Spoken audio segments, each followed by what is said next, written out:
Good afternoon, everyone, and welcome to another episode of Inspirational Moments with Belle. This, of course, is pending another topic or another title for our segment. We're still working on that because, like I said the last time, I realized that fierce living wasn't kind of the sort of branding I was going for. I'm kind of just going for some chill and chats with you guys. So maybe Inspirational Moments with Belle sounds way more than what it really is. But we're going to keep working on it until we come up with something that is more befitting. I'm sorry it's been a while since we last spoke. I was not feeling too well, so I'm just kind of getting back into my routine, into myself, into all the things that I love, which this is one of them. So thank you guys for allowing me to come back before you and share this time together. Today, because of a lot of the inspiration that struck while I was down and unable to speak to you guys, one of the topics that I think I talked about a lot with most of my friends, that I think we would all benefit from a broad conversation with, would be what I call dating a bushfaller. Now, of course, this is not restricted to, because bushfallerism is an African ism. It's a word that we created for our brothers and sisters who moved to the US, the UK, wherever, for studies, for a better life, for they just go away. You know, we call them bushfallers. Some of them come back, some of them don't. So I just termed it that because that makes more sense to a lot of my audience. But this does apply to everyone. This is what you guys would call long distance relationships. It could be someone out of state, out of the country, wherever you're dating. If the person is far away, this is your story. You know, if you grew up in Africa, I grew up in Cameroon, and so a lot of young people, when you were, it's almost like bushfalling was a career choice that you made, right? So you would be 14, 15, whatever. So you're coming into your adulthood and you're planning the things that you would do. A lot of people would aspire to fall bush, to leave the country and study there. So we saw a lot of our young people moving out of the country for studies, for work, for just a better life. You know, the DV lottery did help a lot with that outflux. And so seeing that, you know, so then we came up with the bushfaller term. Somebody did, I'm sure some Nigerian, because they are so smart and creative. But yeah, so someone came up, decided that it be termed bushfalling. And so whoever does it, I would be a bushfaller, for instance. And so dating a bushfaller then would be dating one of these people who have fallen bush. So for instance, if I were dating someone back in Cameroon now, they would be dating a bushfaller. If I was to be talking to someone back home now, they would be talking to a bushfaller. Today I didn't come here to explain this phenomenon. I know. Took all of 6 minutes to realize that, almost 7. Did not come here to explain this phenomenon. I came here to talk about why that is becoming so hard. I came here to talk about why that has become something that just has a very sour taste. It used to be dignified, you know, for people to come here, do their stuff, grow up, go back home, marry a nice, lovely lady, usually someone they knew before they traveled, sometimes not, you know. But those of you who are bushfallers, those of you who have fallen bush, you will agree with me that sometimes you could live right next door to a stranger, and then your people, your peeps, those that you know, people that you connect with culturally mostly, will be back home. They'll be so far away. And so even though we have immigrated to the United States, to the UK, to Germany, to France, wherever we might be, even though we have immigrated there, we still have our roots buried so deep back home that it makes sense then that when you're looking to marry someone who shares your values, who shares your lifestyle, who shares an understanding for what you've been through growing up, you don't have to re-explain all those things. you will be right to say that those people would come from back home. So that was a dignified thing to do. That was a great thing to do. However, I remember when I found out that that has become some sort of, it has developed a very bad rapport, right? This was maybe 2017. Yeah, story time. So this was 2017. One of my friends from back home, one of my seniors from boarding school, had just moved to the United States. And so usually when I hear that someone, that I knew from school like that was here and close enough to me, I'd try to pay them a visit because, this is a faraway place. It's hard to sort of assimilate. And we have this cool groups and we talk about these things. And it's nice to be like, oh, so-and-so is here. I went and I greeted them, whatever. So, so happened that this person, the host, was one of my bosom friends here. And he told me that this person was living with him, and kind of what the person was going through. So I decided, my friend and I come into town. How about you let him know for us that we're going to be in town and we would like to take him, out to go grab a bite or something. Which happened. It was great. We came, we took him out.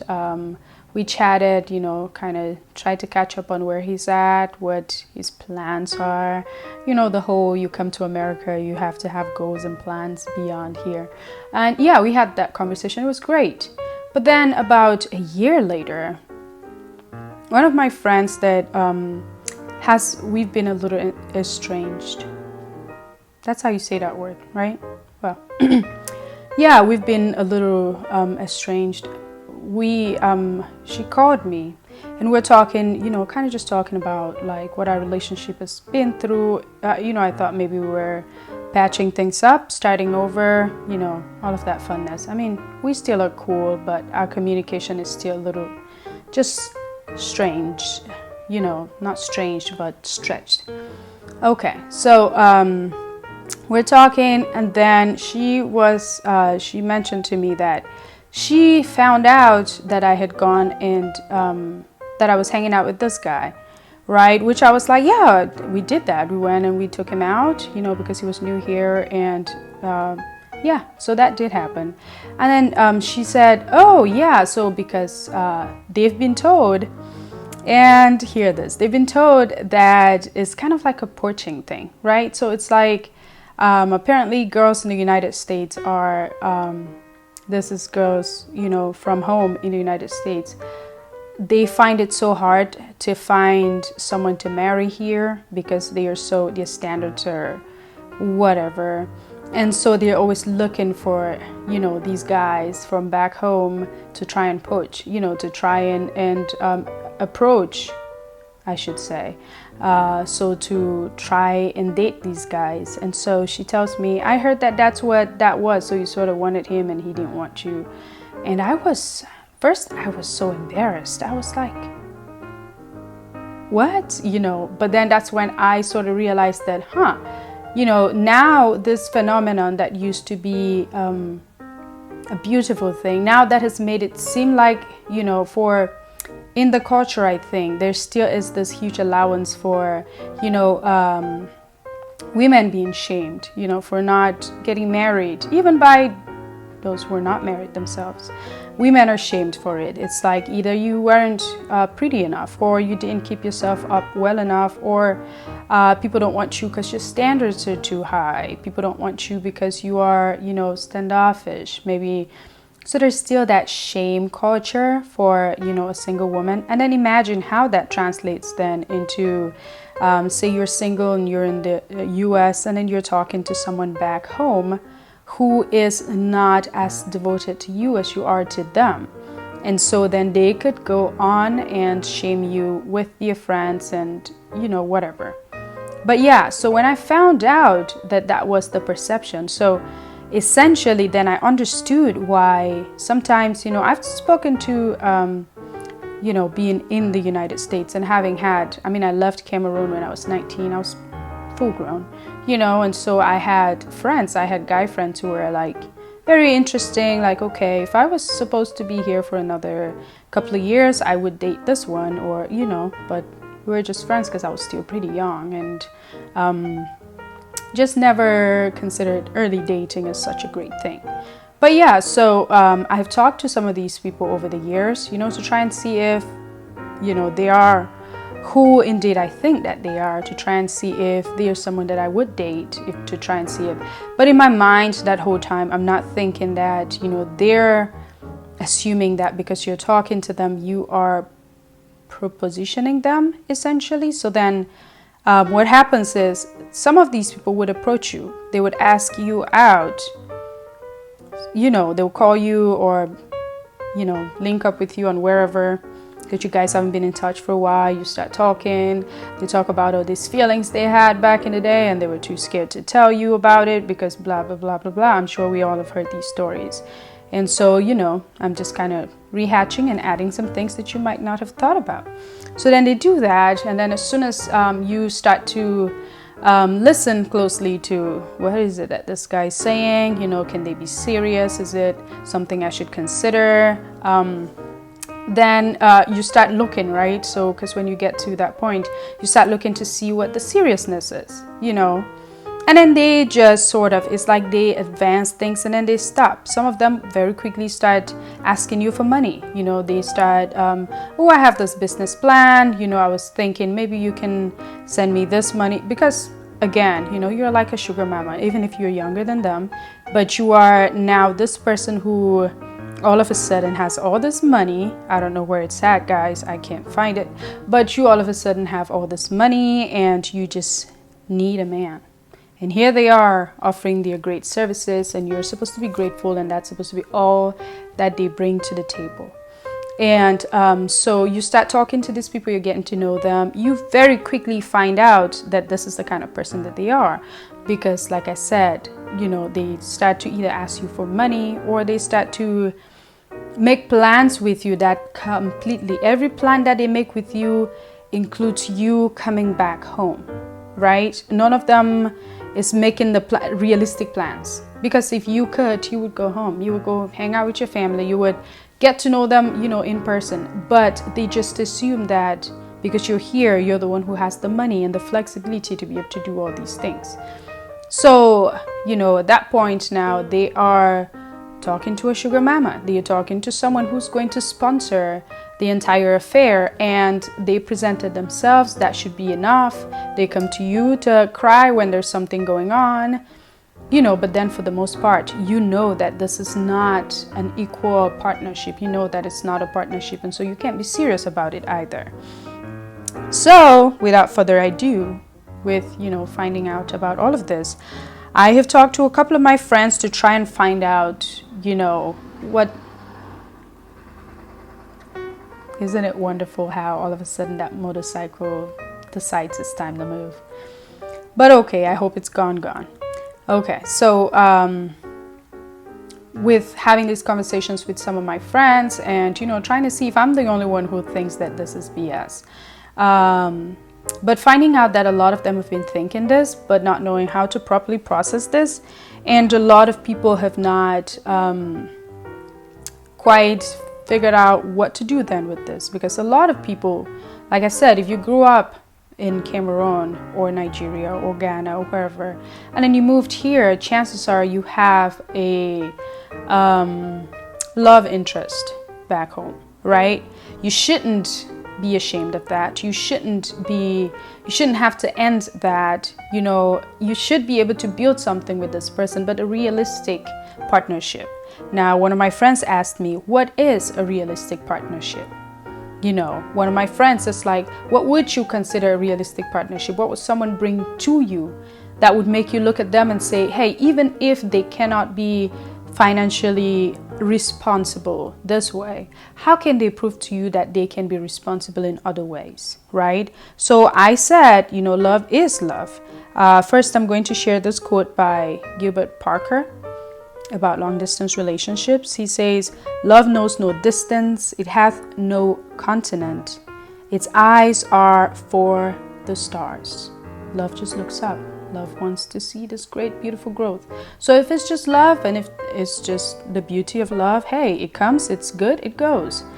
But if it is something where you're trying to pursue a partnership with someone, now this is a partnership. This has gone from just I can admire from a distance and move on to I want a partnership with this person, right? So I figured, for a relationship like that to work, there has to be love, and the love has to be real. So number one, you have to have that love. All right. To try and explain this, I said, there is a person before there is a bush faller. You have to know that. If you don't know the person before the bush faller, there's people who literally moved to the United States when they were 4, but they still have that country soul. And so you still be able to approach them and they can talk to you from that, knowing that. That's their whole experience. The African part of them or the Asian part of them or the European part of them doesn't go away because they moved here, but for the first comers in the 1700s, those are, I don't know what to say about those ones. They're the real Americans, I guess. But yeah, so if you cannot meet the person before the bush faller, if you cannot understand underneath that person and love what it is that you understand underneath that, do not go into somebody's life to scatter it. Don't go into somebody's life, even if you date someone who is a bush faller and it happens to work out so great that you guys get married, and do not move to someone's house to destabilize it. Do not show up to a person's life with all the corrections, okay? You look at what they have, you love it, you accept it, you just believe in it, it works. You look at what they have, you don't love the pieces of what it is that you see, you want to scatter it apart, but you're waiting to marry them and then show up to their house and then start to break their lives apart. You are wrong. So there has to be love. There has to be the kind of love that knows the person before the bush faller. It's not a game. It's not a game. Okay, number 2, you have to have faith. Okay, a lot of us that I know that had this conversation together, a lot of us are Christian, and so faith is pretty high up on the list there. You have to have faith. You have to have faith in God.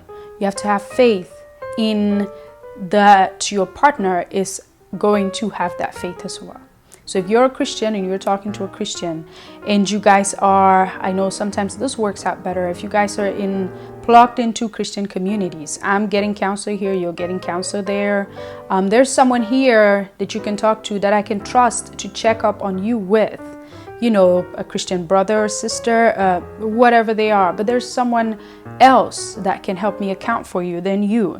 I can have faith that when you're not, here chit-chatting with me, you're going about your business. You are carrying yourself like this. I have to have faith in the commitments that we're making to each other. So I have to have known you. Right? So it starts with that love and then that knowledge of the other person. And this knowledge that I talk about is just getting to know the person, getting to know their family, really getting to know where they're from. Even if you dated this person back home, chances are then you didn't invest a lot of time to get to know where this person is from and all of that. But if you're serious about that person and all of a sudden now they're miles and miles away from you, that would be the time to look into those other things. Look into what is present. What can I do here to make this person have faith in me? How can I inspire faith in this person? How can I reassure this person constantly enough, of what I am comfortable with? How can I reassure this person this often, that I am here, I am in this for this. I'm not in this, I see the person before the bush faller, essentially. Inspire that faith. You two inspire that faith in each other, and that should help. Quality time. So in every relationship, there is that aspect of quality time. And quality time for some people means sitting right next to each other, sharing, holding hands, from those 5 love languages. That's great, know everyone's love language. Quality time might mean trying to get to know that. But in this context, quality time means that I'm spending time with you even if I cannot see you, even when I cannot have you on Zoom with me, even if I don't have you on a WhatsApp call for a week because you're busy with some project, right? I'm making sure I spend quality time with you. Again, How did I say that could happen? I might not be able to buy a flower and surprise you at work, but hey, maybe I live 3 streets from one of your aunts that you've told me you love so much, and you've had me talk to, just so that, she can sort of be your person around here. What am I going to do? I am going to hit up this aunt, or I'm going to buy those flowers and bring them to your aunt and say, hey, I would have loved to give these flowers to my beloved. I would have loved to give this to my beloved. They're not here. So I'm going to give it to you because they told me you're this important to them. And I would just, maybe I'll take you out for a drink. Let's tell me more about, this person, and or whatever it is that you do. Just spend quality time with your family, or spend quality time doing the things that they love to do. Maybe they told you, hey, I love Bamenda so much, and you happen to be in Bamenda and they mentioned a specific place that they liked. You take the trip, you go over there, you take pictures from there, you send them to them. The same with the person who's here. You're like, hey, I just love Disney land, but you can't be here now, so I'm there. I'll take pictures and I'll send to you, and we're like, hey, I think that this part of it is cool. Look at this crappy part. Could you believe that, Disneyland has this crap? Things like that, just to stay connected, to spend that quality time with each other. Let's see, what else did I say here? Yeah, making sure that you're being with each other through the joy and the tears. Essentially, I think a lot of what I've said here comes down to effort. That's the next thing that I had on the list. Effort. You have to put in the effort, right? Because now, like I told you, there's all the speculations out there. How do you think I'm going to react the next time someone approaches me from back home and tells me, all of this history, and they want to be my person? What do you think I'm going to do? I'm going to watch you. If you're someone that I knew and I really liked, I would want to step back if I have some sense in me and watch you and see if you are going to deliver, and see how equally yoked we are, and see are you thinking that I am single because there's just no options where I'm at, and so I've been waiting for you to come and save me, and so you're thinking that this is the salvation you brought? Or am I going to watch and see the effort? Are you putting in some effort? Are you doing some things that can reassure me that, here you are, and you mean what you're saying, and you want to really build a home with me, and this is how far, you want to go to prove it? Am I going to be trying to prove that to you as well? If when I get to the point where I'm like, okay, so I'm interested and I'm eager and I want to see how this is going, I would want to put in that time, put in that effort as well. Put in that effort and make sure that I am letting you know that this is how far I'm willing to go. Honesty, right? Sharing, communication. That's a big thing for me. Communicating to you that this is how far I'm willing to go. Hey, I am not going to move you from there to here. Maybe if that's my take that moment, I'm not going to move from there to here. I want to see how you're trying to get to your beloved. Don't just proposition me and then sit back and wait for me to do the rest for you. You're still the man, right? We're trying to be, we need the man. Well, cool, great, because the man's supposed to be all the salvation. Now you show me, I'm kidding. But whatever, you have to put in some effort. You have to put in enough effort for me to look at and see that, it's not just for you. It's not just your own, you're not just looking for your own ticket. We all know how, this goes. We all know how this is supposed to play out. And it's really ridiculous to think that there's people who think like that. I thought it was very childish, that people would sit and think and talk like that. And that made me lose a lot of respect for this person that I visited too, because I don't know you.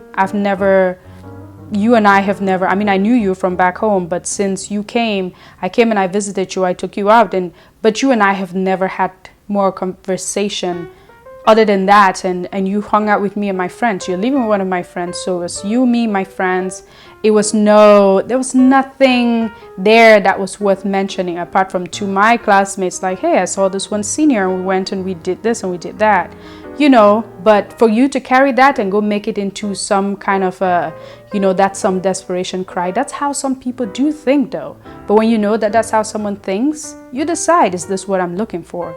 Is this the kind of person I want to go wasting my time, with? If no is the answer, then no is the answer, and you keep it moving, and you don't let yourself be dragged into the nonsense, right?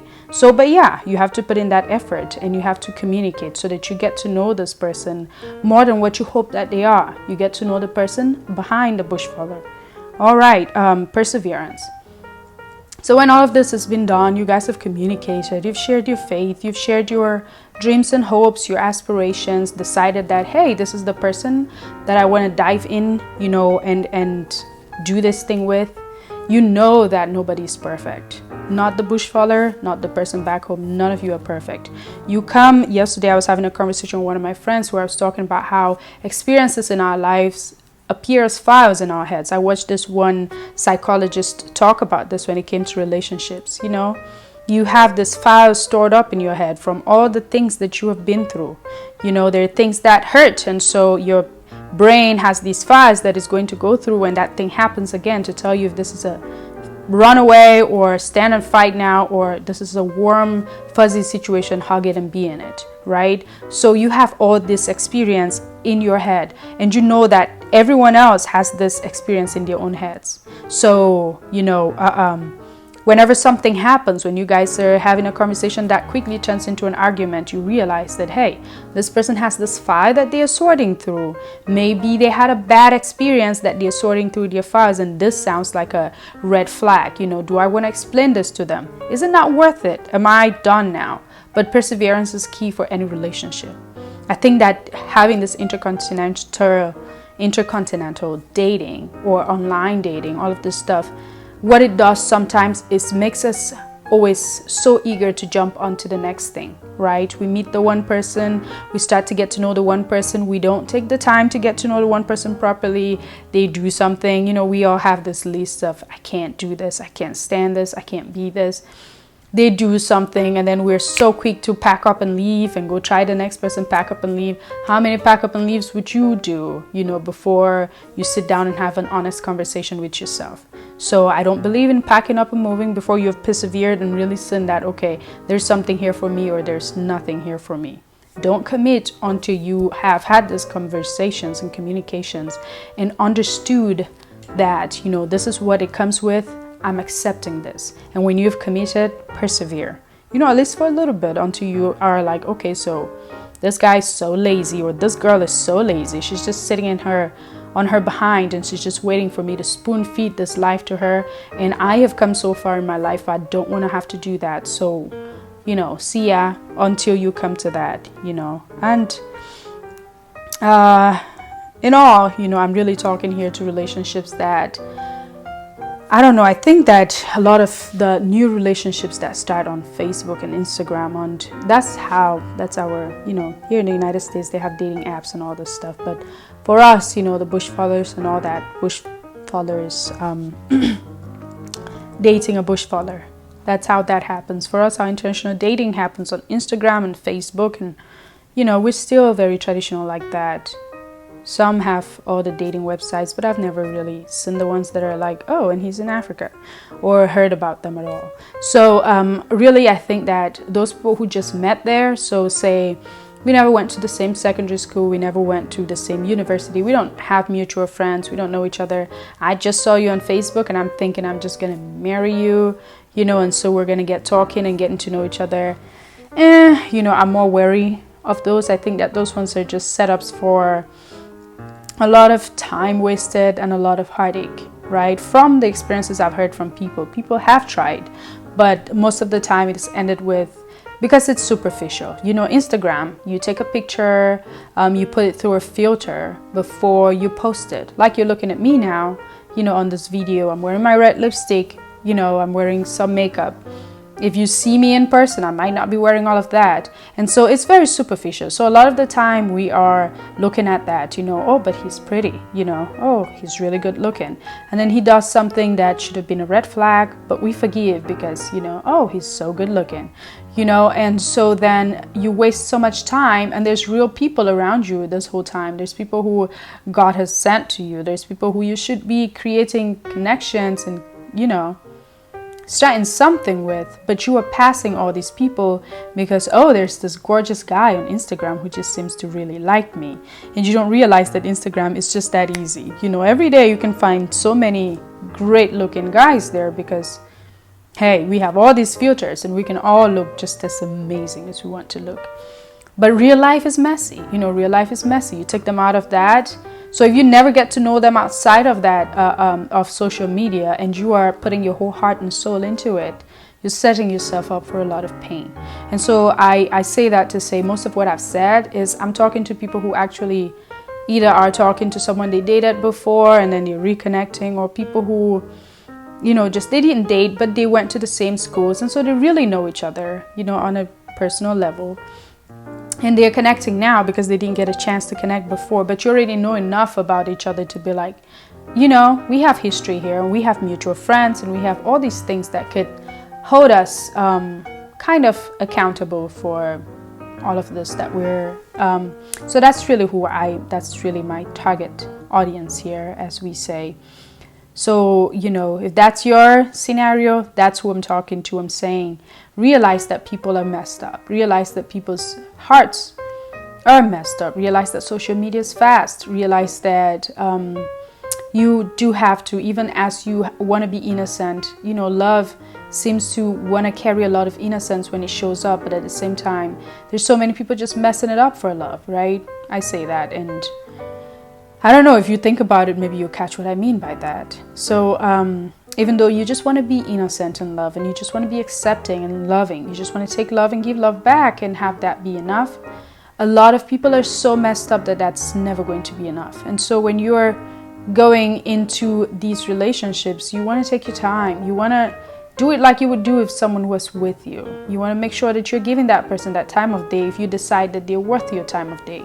Really give them the time of day. If you've accepted them, that's not the time to start, you know, fisting on all these doubts and all these worries. That's the time for you to be like, okay, I've made a decision, I've made a choice. Let me try to stick by it and see how this goes. Let's not get in the habit of, you know, looking for everyone that we've known before and kind of going down the list to see who's the best option here. And so if this one doesn't work out, I'm going to go to this one. If this one, safety nets are never a great recipe for a relationship, right? That's why they call it falling in love. When you fall and hope that you don't break too much, and then if it doesn't work out, you stand up, you patch it up, and you keep going. I hope that this was helpful to someone. I hope that it makes up for all that time that I've been gone.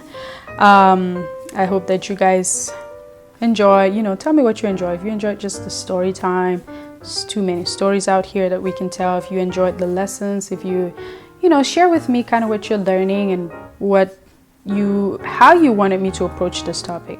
Some of you have experience in this way more than I have, and we can talk more about it. We can make it a whole segment if you want. You know, just tell me what kind of caught your eye, and we can keep exploring.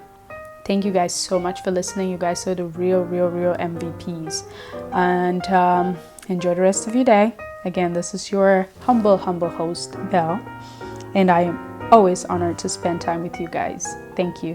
Have a good rest of your day.